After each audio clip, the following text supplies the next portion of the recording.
been forced to come back to Afghanistan. These, of course, were undocumented Afghans. What kind of recourse do these people have? The situation of undocumented returnees or deportees is highly problematic. They do not benefit from the level of protection package that we would associate for example, registered returnees. This means that there needs to be a much greater effort to ensure that these deportees who arrive do benefit from enhanced support from the international community and also from the government of Afghanistan itself.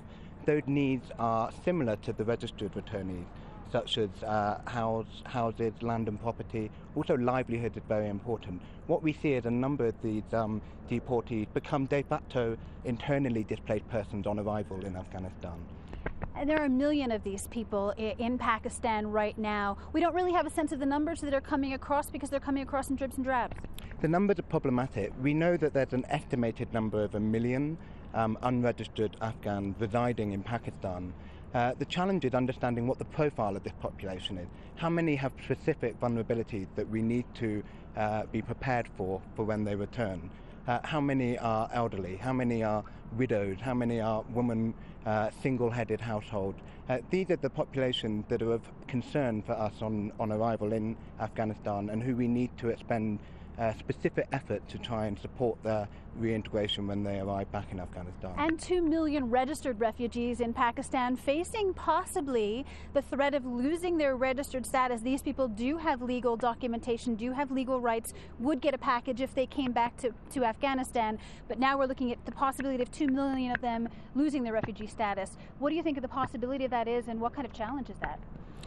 This is a huge concern for all concerned. This is not a population that's exclusive to Pakistan. There's also a very large refugee population residing in Iran as well.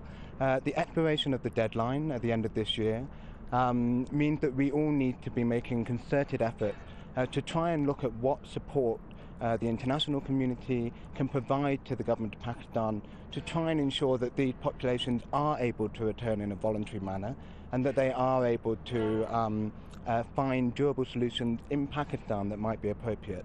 These include stay and integration arrangements, legal permits, migration permits.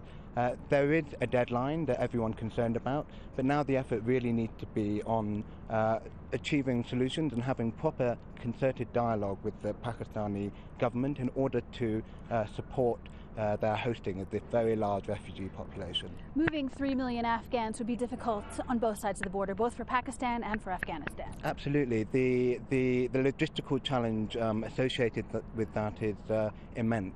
Obviously, the reintegration obstacles for a large influx of refugee returnees at this stage are significant.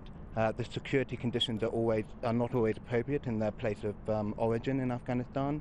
Many have been in exile for over 30 years. Over 66% were born in Pakistan. They have very tenuous links with Afghanistan. We need to ensure that we're very mindful of the specific level of need and expectation that some of these Afghan returning refugees will have on arrival in Afghanistan, and we need to be planning and contingency planning to make arrangements for that.